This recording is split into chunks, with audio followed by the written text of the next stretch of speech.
Hello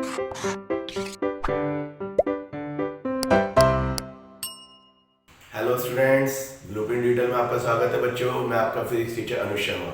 बच्चों, जैसा कि आप जानते हैं कि हमारा जो यूनिट थर्ड है बच्चों, उसमें हमारा जो टॉपिक चल रहा है बच्चों, चुंबक का टॉपिक चल रहा है, जिसे मैग्नेटिज्म भी बोलते हैं। ठीक है बेटा, तो आपको पता है कि अभी जो हमारी पिछली क्लासेज हुई थी बच्चों, उसमें हमने जो है प्रतिचुंबकीय, हमारे जो अनुचुंबकीय हैं, लो चुंबकीय पदार्थों के जो गुण हैं, विशेषताएं हैं, वो देखी थी। तो उन्हें हमने एक समान चुंबकीय क्षेत्र और जो उनके अलग अलग चुंबकीय क्षेत्र में उनका व्यवहार पड़ा था बच्चों। अगर चुंबकीय क्षेत्र एक समान है तो कैसे व्यवहार करते हैं, और चुंबकीय क्षेत्र अगर असमान है तो वो किस प्रकार से व्यवहार करते हैं। तो बच्चों, उन्हीं के व्यवहार के बाद आज जो हम बताने जा रहे हैं बच्चों, वो बहुत ही इंपॉर्टेंट चीज़ है और उससे बहुत क्वेश्चन आते हैं। उस पर आप ध्यान से देखिएगा। एक है चुंबकीय शैथिल्य। ठीक है बेटा, तो ये बहुत ज़्यादा पूछा जाता है। और उसके बाद बच्चों एक है शैथिल्य लूप। तो शैथिल्य लूप क्या होता है, ये बनाने के लिए भी आएगा बच्चों बोर्ड में आपको। ठीक है, इसके बाद बच्चों इसके ऊपर दो डेफिनेशन है बड़ी इंपॉर्टेंट, जो हमारी दैनिक जीवन में भी जब हम कुछ चुंबकीय पदार्थ लाते हैं तो उसमें काम आते हैं। तो वो है धारणशीलता।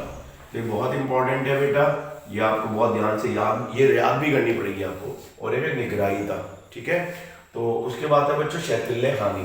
तो ये सारे कॉन्सेप्ट को हम रटेंगे नहीं, हम इसको याद करेंगे लेकिन समझने के बाद।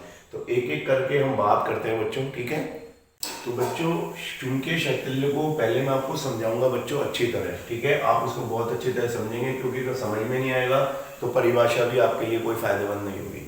चुंबकीय शैथिल्य क्या है बच्चों, तो मैं आपको बताता हूँ। अगर हम एक एक्सिस पे बच्चों हम चुंबकीय क्षेत्र की तीव्रता दिखा दें, जो बाह्य चुंबकीय क्षेत्र होता है H, और बच्चों एक एक्सिस पे, जो वाई एक्सिस पे हम चुंबकन तीव्रता दिखा दें जो किसी पदार्थ के अंदर आ जाती है, इसे तो चाहे हम V से भी लेके बता सकते हैं, I से भी लेके बता सकते हैं। तो बच्चों अब आपको दिख रहा होगा, ये ग्राफ प्लॉट किया गया है, एक ग्राफ ड्रॉ किया है। ये क्या है, तो मैं आपको बताता हूँ थोड़ी देर के लिए इसको समझने के लिए। तो बच्चों, अगर मैं आपको एक सॉलिनॉइड दिखाऊं, यानी परिनालिका, जिसे आप जानते हैं, और बच्चों अगर इसमें धारा प्रवाहित हो, इसमें जो प्रति एकांक लंबाई में जो फेरे हो बच्चों N हो, तो इसमें जो धारा जा रही हो I हो, तो आप जानते हैं इसमें जो चुंबकीय क्षेत्र की तीव्रता होगी वो H होगी। ठीक है, जिसे हम बोलते हैं NI, ये आपको पता है। तो बच्चों H हो गया। और बच्चों इस परिनालिका को हमने एक विद्युत स्रोत से लगाया हुआ है, जो हमारा स्रोत जो है एक तरह से हम कह सकते हैं कि परावर्ती विद्युत क्षेत्र है, जिसे हम AC भी बोल देते हैं। AC, इसे हम कह सकते हैं परावर्ती। ठीक है, तो अब बच्चों बात ये आती है, अगर पहली बात तो बच्चों चुंबकीय शैथिल्य जो लिया गया है ये सिर्फ लो चुंबकीय पदार्थों के लिए लिया गया है, ये और किसी के लिए नहीं है। तो मैं यहाँ पे आपको बता देता हूँ, अगर मैं यहाँ पे कोई लो चुंबकीय पदार्थ इसके अंदर रख देता हूँ परिनालिका के अंदर, तो अब देखिए होता क्या है बेटा, जैसे जैसे धारा बढ़ती है वैसे वैसे H का मान बढ़ता है। ठीक है, तो यहाँ पे आप देखिए जैसे जैसे धारा बढ़ी वैसे वैसे H का मान बढ़ता गया। उसी प्रकार ये जो अंदर लो चुंबकीय पदार्थ है बेटा, ये धीरे धीरे चुंबकन को प्राप्त करेगा। ठीक है, लेकिन क्या ये बाह्य विद्युत क्षेत्र के साथ तुरंत इसको प्राप्त कर लेता है? नहीं बेटा, क्योंकि जो इसके अंदर के हमने चुंबकीय आघूर्ण पढ़े थे, जिसे अगर ये लो चुंबकीय तो इसके अंदर डोमेन होंगे, हमने पढ़ा था। तो डोमेन जो होते हैं अपना अपना चुंबकीय आघूर्ण रखते हैं, लेकिन बहुत सारे डोमेन जो है आपस में एक दूसरे के विपरीत दिशाओं में होते हैं। तो वो उनको बाह्य चुंबकीय क्षेत्र की दिशा में आने में कुछ समय लगेगा।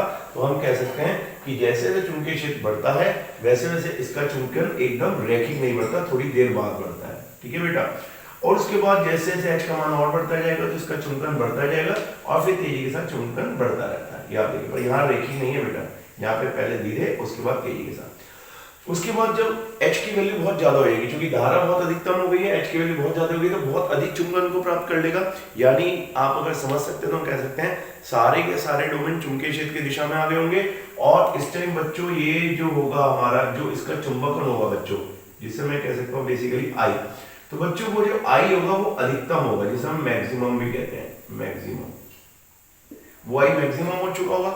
अब सारे डोमेन जब उसकी दिशा में आ गए हैं तो अब ये और चुंबकन को प्राप्त नहीं कर सकता।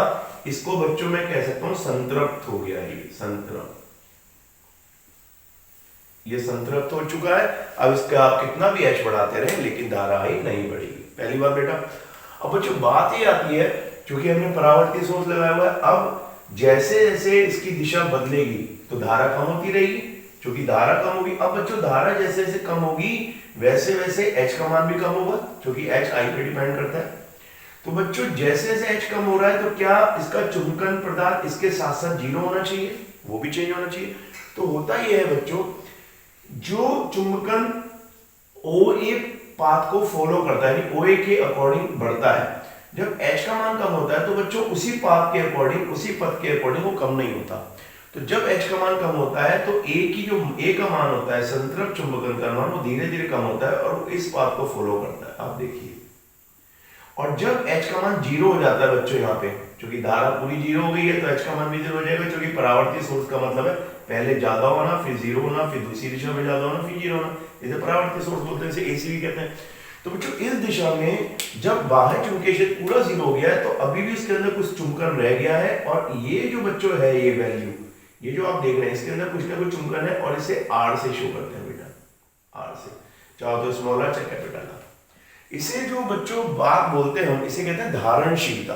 धारणशीलता का मतलब बच्चों बाह्य चुंबकीय क्षेत्र जीरो होने के बाद भी उसके अंदर अभी भी कुछ चुंबकन है, इसे ही धारणशीलता बोलते हैं। उसकी परिभाषा बाद में लिखवाऊंगा। अब बच्चों बात ये आती है कि जब जीरो होने के बाद परावर्ती सोर्स की विद्युत धारा दूसरी दिशा में बढ़नी स्टार्ट होती है तो एच का मान भी बढ़ता है। जैसे जैसे एच का मान बढ़ता है बच्चों, तो पहले की जो चुंबकन होता है जिसे हम धारणशीलता कहते हैं, वो कम होनी शुरू होती है, ठीक है बच्चों, क्योंकि एच की दिशा नेगेटिव हो गई।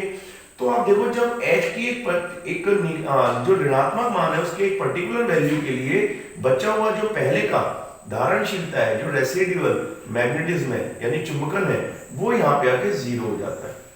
देख रहे हैं आप, उस ऋणात्मक वैल्यू जो एच की आपने यूज करी बच्चों, उसे सी कहते हैं, यहां से सी से रेफर करते हैं, ठीक है बच्चों।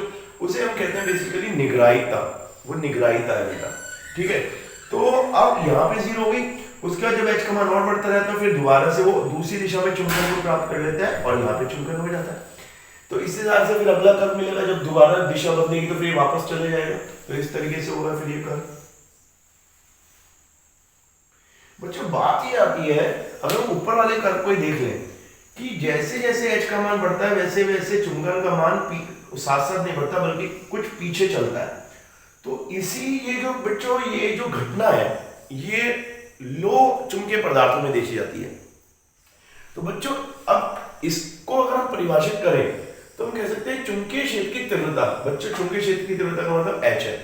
तो चुंबकीय क्षेत्र की तीव्रता के परिवर्तन के साथ चुंबकन की तीव्रता आई का पिछड़ जाना यानी साथ साथ ना चलना बच्चों चुंबकीय क्षेत्रल्य कहलाता है, ठीक है ना बेटा। तो आपको डेफिनेशन अच्छी तरह समझ में आ गई होगी वाली चीज। अब मैं आपको एक एक करके परिभाषा बताऊंगा रेसिडुअल यानी धारणशीलता और निग्राहिकता की, ठीक है बेटा। तो बच्चों अब मैं आपको बताता हूँ धारणशीलता की परिभाषा और निग्राहिकता की परिभाषा इसी फिगर से, डायग्राम ये वक्र हमने बनाया। बच्चों बहुत ध्यान से करना, लिखने के लिए बहुत आता है। तो बच्चों धारणशीलता क्या है, तो आप देख रहे हैं कि जब बाह्य चुंबकीय क्षेत्र की तीव्रता जीरो हो जाती है तब भी पदार्थ के अंदर थोड़ा सा चुंबकन रह जाता है, और वो हम यहाँ देख सकते हैं बी से ओ तक, ये जो हमारे पास माप है इसे बोलते हैं धारणशीलता। तो बच्चों चुंबकीय क्षेत्र की तीव्रता का मान शून्य होने पर भी पदार्थ में चुंबकन की शेष मात्रा धारणशीलता कहलाती है, ठीक है बेटा। तो यहाँ पे कौन सी मात्रा है वो हम इसे कह सकते हैं, यहाँ पे थोड़ी देख लिए बीओ, ये जो बीओ हमें माप मिली है वाली बात, ठीक है बेटा। अब बच्चों निग्राहिकता क्या चीज है, तो बच्चों पदार्थ में बचे हुए चुंबकन की मात्रा, ये जो बीओ जिसे हम रेसिडुअल या धारणशीलता कहते हैं बेटा, इस चुंबकीय मात्रा को समाप्त करने के लिए चुंबकीय तीव्रता की माप। तो आप देखते हैं जब ये निगेटिव में दूसरी डायरेक्शन में चुंबकीय क्षेत्र की तीव्रता बढ़ती है तो फिर ये जो बचा हुआ चुंबकीय क्षेत्र है जो चुंबकन है बच्चों जीरो हो जाता है, आप देख रहे हैं। तो उस चुंबकीय क्षेत्र को जीरो करने के लिए चुंबकीय क्षेत्र तीव्रता की जो माप है, कितना चुंबकीय क्षेत्र यूज हुआ बेटा, अगर मैं इसको ऐसे दिखाऊं राइट से, तो आप देख रहे हैं ये वाली, इसको बच्चों निग्राहिकता बोलते हैं, दैट इज कॉल्ड निग्राहिकता, ठीक है ना स्टूडेंट। तो ये दोनों आपको लिखने के लिए बहुत आती हैं। इसके बाद अब मैं आपको बताता हूँ शैथिल्य लूप क्या है, ठीक है बच्चों। तो शैथिल्य लूप में अगर मैं आपसे बात करूं, मैं इसमें लिख देता हूँ यहाँ पे शैथिल्य लूप, तो आपको एक चीज समझ में आ जाएगी। तो बच्चों आई में यानी चुंबकन में, चाहे हम बी बोलते हैं चुंबकीय प्रेरण और आई एक ही बात है, अगर आई और एच में यानी चुंबकन में और बाह्य चुंबकीय जो क्षेत्र की तीव्रता है, इनके बीच में जो ये हमें वक्र प्राप्त होता है बच्चों, ये जो हमें बंद वक्र प्राप्त होता है, ठीक है, जिसमें जो आई है वो एच के साथ, जो एच के परिवर्तन के साथ जो आई का बढ़ना या घटना है, ये जो वक्र में प्राप्त होता है बच्चों, इसे चुंबकीय क्षैतिल्य लूप कहा जाता है।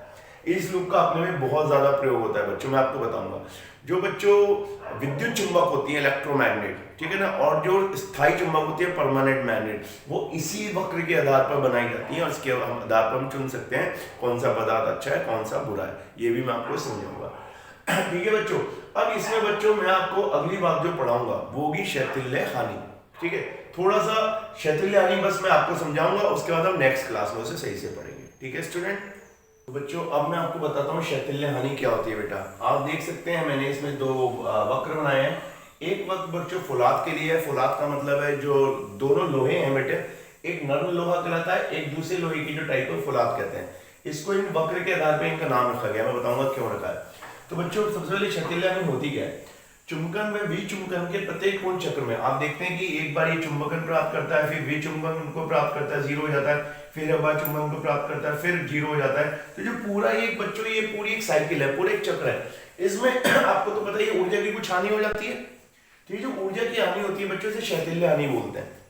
अब बच्चों बात क्या होती है क्षैतिल्य हानि कितनी होती है, कैसे पता लगाएं, कैसे हम दो पदार्थों की क्षैतिल्य हानि कंपेयर करें कि किसमें ज्यादा है किसमें कम है। तो हम कह सकते हैं चुंबकन में विचुंबकन के पूर्ण चक्र में बच्चों जो भी हमने पदार्थ लिया है बच्चों, उस पदार्थ के प्रति एकांक आयतन में होने वाली क्षैतिल्य हानि बच्चों उस लूप जो भी हमें लूप प्राप्त होता है, यानी ये काला वाला लूप आप देख रहे हैं, ये लाल वाला लूप दो अलग अलग पदार्थ के लिए, तो ये पूरा आईएच लूप हमें प्राप्त होता है बच्चों। इस पूरे लूप का अगर हम क्षेत्रफल निकालें तो वो क्षैतिल्य हानि आएगी किसी पदार्थ के प्रति एकांक आयतन में, ठीक है बच्चों। तो इस प्रकार से हम किसी की भी क्षैतिल्य हानि को कंपेयर कर सकते हैं, किसमें हानि ज्यादा है किसमें कम है। अब जैसे कि आप एक चीज देख रहे हैं बच्चों, जो नर्म लोहा है बेटा, नर्म लोहा, इस नर्म लोहे में एक बात देखिए, इस पूरे लूप का जो क्षेत्रफल है बच्चों नर्म लोहे का फुलाद वाले से कम है। तो इसका मतलब मैं कह सकता हूं नर्म लोहे में जो क्षैतिल्य हानि है बेटा, क्षैतिल्य हानि, फुलाद का मतलब यहाँ पे स्टील से मान लो बच्चों, दूसरा हमने जो लिया है वो स्टील लिया, ठीक है। तो जो क्षैतिल्य हानि है बेटा, क्षैतिल्य हानि नर्म लोहे में बच्चों कम होगी, कम होती है। ये बात आपको सही में, किसके कंपेरिजन में अगर हम बात करें तो स्टील की तुलना में, स्टील की तुलना में, स्टील की तुलना में। तो नर्म लोहे में हानि कम होती है, स्टील में हानि ज्यादा होती है। तो इसलिए बच्चों क्वेश्चन आता है बोर्ड में बहुत ज्यादा, मैं आपको बता दूं नर्म लोहे का जो यूज होता है बच्चों वो ट्रांसफार्मर की कोर बनाने में होता है, क्रोड भी कह सकते हैं इसे, क्रोड, ट्रांसफार्मर की क्रोड बनाने में काम आता है बच्चों, ट्रांसफार्मर के लिए, ट्रांसफार्मर।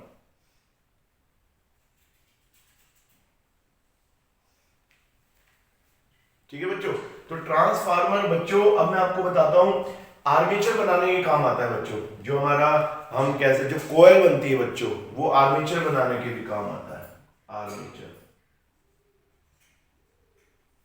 इस प्रकार से, क्योंकि इसकी एनर्जी बहुत कम लॉस होती है। तो ट्रांसफार्मर वगैरह में तो हमें एनर्जी कम लॉस करवानी है, विद्युत ऊर्जा, तो बच्चों इन चीजों के काम आता है।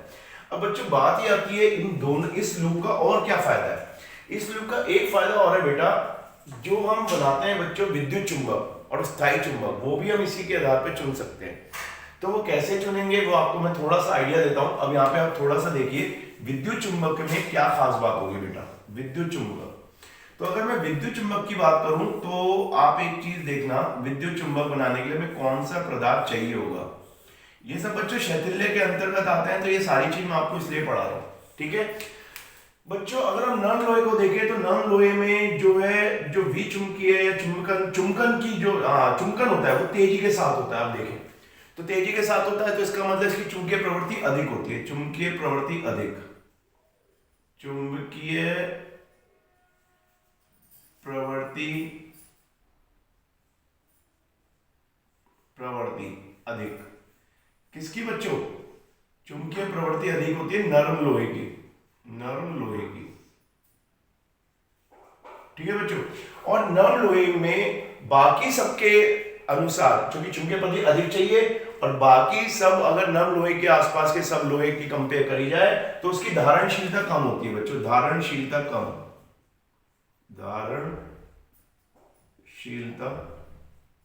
होती है। तो बच्चों धारणशीलता कम क्यों चाहिए?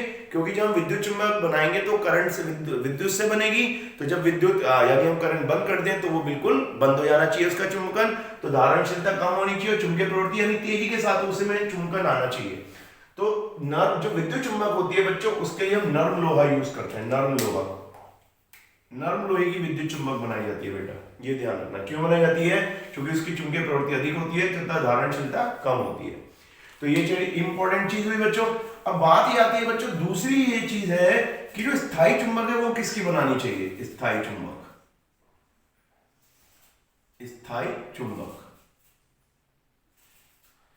तो बच्चों स्थायी चुंबक बनाने के लिए आप क्या चाहते हैं? स्थायी चुंबक ऐसी जिसमें विद्युत धारा हटा दी जाए तब भी वो चुंबक रहे।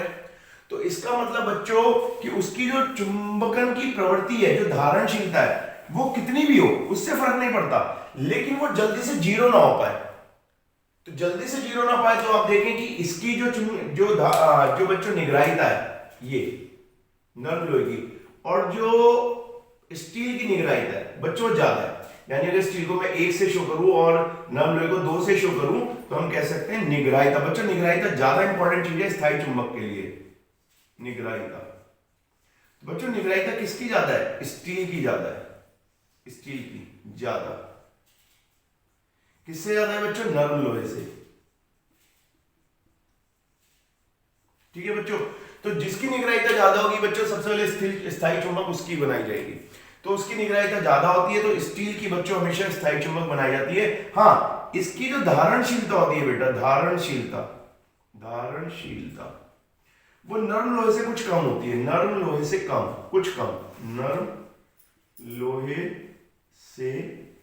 कुछ कम। लेकिन बच्चों इसमें जो है इस बात पे फर्क नहीं पड़ता है कि धारणशीलता बहुत ज्यादा है या बहुत कम है। इस बात पे ज्यादा फर्क पड़ता है कि इसकी निगराहिता कितनी है। स्थायी चुंबक का सबसे पहला पॉइंट है बच्चों निगराहिता का ज्यादा होना। फिर अगर धारणशीलता कुछ कम भी हो लेकिन वो जल्दी से जीरो नहीं होती, उसके लिए निगराहिता बहुत ज्यादा चाहिए, तो बच्चों स्थायी चुंबक के काम आएगी। तो स्थायी चुंबक के लिए बच्चों हमेशा स्टील यूज किया जाता है, ये आपको क्वेश्चन आ सकता है। तो ये कर्व आपको पता है बहुत काम के हैं। तो आज का जो हमारा टॉपिक हुआ बेटा, ये सारा हमने पढ़ा शैथिल्य के लिए और ऐसे जो लो चुंबकीय पदार्थ होते हैं जिनको हम अपनी डेली लाइफ में यूज करते हैं। ठीक है ना बेटा, इन पे क्वेश्चन आपको जरूर आएंगे, इनको ध्यान से आप पढ़ें। ठीक है, इसके बाद हम इसका आगे का टॉपिक पढ़ेंगे, वो होगा बच्चों अर्थ का मैग्नेटिज्म। ठीक है, यानी पृथ्वी का चुंबकीय क्षेत्र। तो और उसको हम ध्यान से पढ़ेंगे। तब तक के लिए धन्यवाद।